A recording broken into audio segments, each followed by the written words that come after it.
had been hard for him that spake it to have put more truth and untruth together in few words, than in that speech, whatsoever is delighted in solitude is either a wild beast or a god. It is most true that a natural and secret hatred, and aversion towards society in any man hath somewhat of the savage beast, but it is most untrue that it should have any character at all of the divine nature, except it proceed, not out of a pleasure in solitude, but out of a love and desire to sequester a man's self, for a higher conversation, such as is found to have been falsely and feignedly in some of the heathen, as Epimenides the Candian, Numa the Roman, Empedocles the Sicilian, and Apollonius of Tyana, and truly and really, in divers of the ancient hermits and holy fathers of the church. But little do men perceive what solitude is, and how far it extendeth. For a crowd is not company, and faces are but a gallery of pictures, and talk but a tinkling cymbal, where there is no love.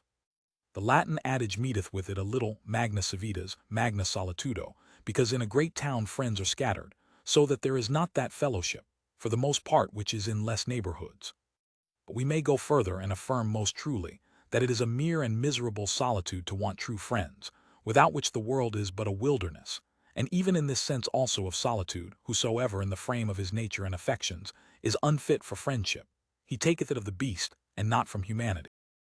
The principal fruit of friendship is the ease and discharge of the fullness and swellings of the heart, which passions of all kinds do cause and induce. Diseases of stoppings and suffocations are the most dangerous in the body, and it is not much otherwise in the mind. You may take sarza to open the liver, steel to open the spleen, flowers of sulphur for the lungs, castoreum for the brain, but no receipt openeth the heart. But a true friend, to whom you may impart griefs, joys, fears, hopes, suspicions, counsels, and whatsoever lieth upon the heart to oppress it, in a kind of civil shrift or confession. It is a strange thing to observe, how high a rate great kings and monarchs do set upon this fruit of friendship, whereof we speak, so great, as they purchase it, many times at the hazard of their own safety and greatness. For princes, in regard of the distance of their fortune from that of their subjects and servants, cannot gather this fruit, except to make themselves capable thereof. They raise some persons to be, as it were, companions and almost equals to themselves, which many times sorteth to inconvenience. The modern languages give unto such persons the name of favorites, or privados, as if it were matter of grace, or conversation. But the Roman name attaineth the true use and cause thereof, naming them participes curarum, for it is that which tieth the knot. And we see plainly that this hath been done, not by weak and passionate princes only, but by the wisest and most politic that ever reigned, who have oftentimes joined to themselves some of their servants, whom both themselves have called friends, and allowed other likewise to call them in the same manner, using the word which is received between private men. Sylla, when he commanded Rome, raised Pompey, after surnamed the Great, to that height, that Pompey vaunted himself for Sylla's overmatch. For when he had carried the consulship for a friend of his against the pursuit of Sylla, and that Sylla did a little resent thereat and began to speak great, Pompey turned upon him again, and in effect bade him be quiet, for that more men adored the sun rising than the sun setting. With Julius Caesar, Decimus Brutus had obtained that interest, as he set him down in his testament, for heir and remainder after his nephew. And this was the man that had power with him to draw him forth to his death. For when Caesar would have discharged the Senate in regard of some ill presages, and specially a dream of Calpurnia, this man lifted him gently by the arm out of his chair, telling him he hoped he would not dismiss the Senate, till his wife had dreamt a better dream. And it seemeth his favor was so great, as Antonius, in a letter which is recited verbatim in one of Cicero's Philippics, calleth him Venefica, which, as if he had enchanted Caesar. Augustus raised Agrippa, though of mean birth, to that height, as when he consulted with Maecenas about the marriage of his daughter Julia, Maecenas took the liberty to tell him that he must either marry his daughter to Agrippa or take away his life. There was no third way, he had made him so great. With Tiberius Caesar, Sejanus had ascended to that height, as they two were termed and reckoned as a pair of friends. Tiberius in a letter to him saith, Hic pro amicitia nostra non occultavi, and the whole Senate dedicated an altar to friendship, as to a goddess, in respect of the great dearness of friendship between them two. The like or more was between Septimius Severus and Plautianus.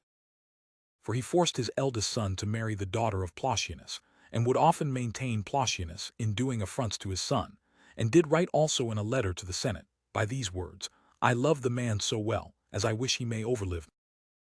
Now if these princes had been as a Trajan, or a Marcus Aurelius, a man might have thought that this had proceeded of an abundant goodness of nature, but being men so wise, of such strength and severity of mind, and so extreme lovers of themselves as all these were, it proveth most plainly that they found their own felicity, though as great as ever happened to mortal men, but as in half peace, except they might have a friend to make it entire, and yet, which is more, they were princes that had wives, sons, nephews, and yet all these could not supply the comfort of friendship.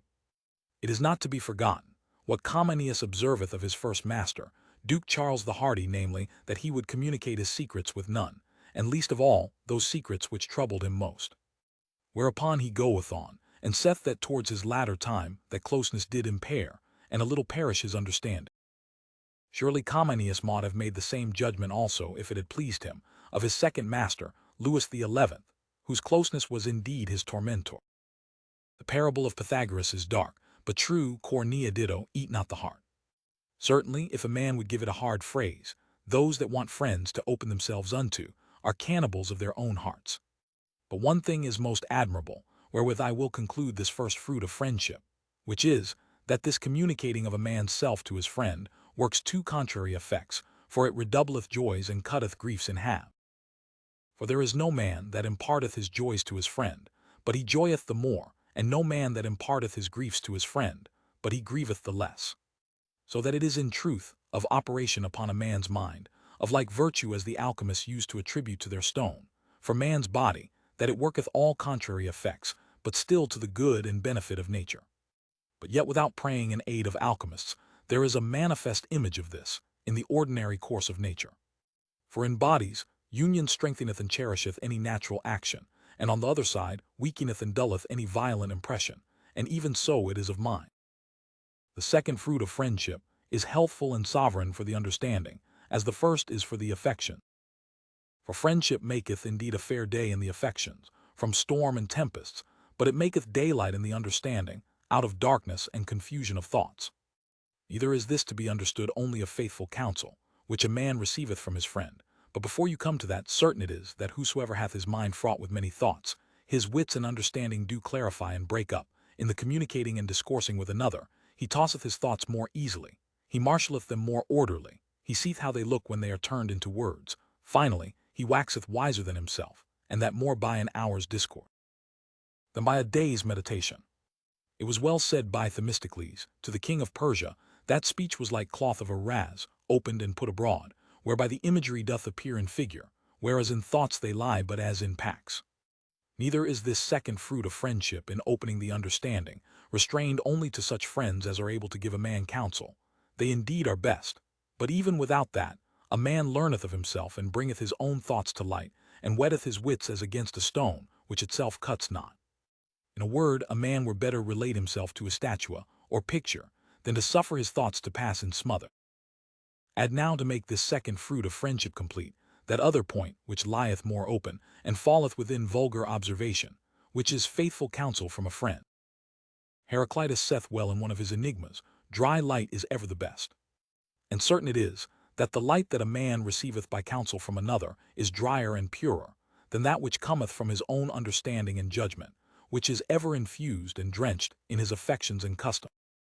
So as there is as much difference between the counsel that a friend giveth, and that a man giveth himself, as there is between the counsel of a friend and of a flatterer. For there is no such flatterer as is a man's self, and there is no such remedy against flattery of a man's self, as the liberty of a friend. Counsel is of two sorts, the one concerning manners, the other concerning business. For the first, the best preservative to keep the mind in health, is the faithful admonition of a friend. The calling of a man's self to a strict account is a medicine, sometime too piercing and corrosive. Reading good books of morality is a little flat and dead. Observing our faults in others is sometimes improper for our case. But the best receipt, best, I say, to work, and best to take, is the admonition of a friend. It is a strange thing to behold, what gross errors and extreme absurdities many, especially of the greater sort, do commit, for want of a friend to tell them of them, to the great damage both of their fame and fortune. For, as St. James saith, they are as men that look sometimes into a glass, and presently forget their own shape and favor. As for business, a man may think if he win that two eyes see no more than one, or that a gamester seeth always more than a looker-on, or that a man in anger is as wise as he that hath said over the 24 letters, or that a musket may be shot off as well upon the arm as upon a rest, and such other fond and high imaginations. to think himself all in all. But when all is done, the help of good counsel is that which setteth business straight. And if any man think that he will take counsel, but it shall be by pieces, asking counsel in one business of one man, and in another business of another man, it is well, that is to say, better perhaps, than if he ask none at all, but he runneth two dangers: one, that he shall not be faithfully counselled, for it is a rare thing, except it be from a perfect and entire friend, to have counsel given, but such as shall be bowed and crooked to some ends, which he hath, that giveth it. The other, that he shall have counsel given, hurtful and unsafe, though with good meaning, and mixed partly of mischief and partly of remedy, even as if you would call a physician, that is thought good for the cure of the disease you complain of, but is unacquainted with your body, and therefore may put you in way for a present cure, but overthroweth your health in some other kind, and so cure the disease, and kill the patient.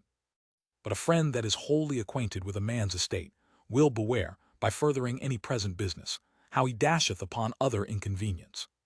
And therefore rest not upon scattered counsels, they will rather distract and mislead, than settle and direct. After these two noble fruits of friendship, peace in the affections, and support of the judgment, followeth the last fruit, which is like the pomegranate, full of many kernels, I mean aid and bearing a part in all actions and occasions. Here the best way to represent to life the manifold use of friendship is to cast and see how many things there are, which a man cannot do himself, and then it will appear that it was a sparing speech of the ancients to say that a friend is another himself, for that a friend is far more than himself. Men have their time and die many times, in desire of some things which they principally take to heart, the bestowing of a child, the finishing of a work, or the like. If a man have a true friend, he may rest almost secure that the care of those things will continue after him. So that a man hath, as it were, two lives in his desires. A man hath a body, and that body is confined to a place, but where friendship is, all offices of life are as it were granted to him, and his deputy. For he may exercise them by his friend. How many things are there which a man cannot, with any face or comeliness, say or do himself? A man can scarce allege his own merits with modesty, much less extol them. A man cannot sometimes brook to supplicate or beg, and a number of the like. But all these things are graceful in a friend's mouth, which are blushing in a man's own. So again, a man's person hath many proper relations, which he cannot put off. A man cannot speak to his son, but as a father, to his wife, but as a husband, to his enemy, but upon terms, whereas a friend may speak as the case requires, and not as it sorteth with the person. But to enumerate these things were endless. I have given the rule, where a man cannot fitly play his own part, if he have not a friend, he may quit the stage.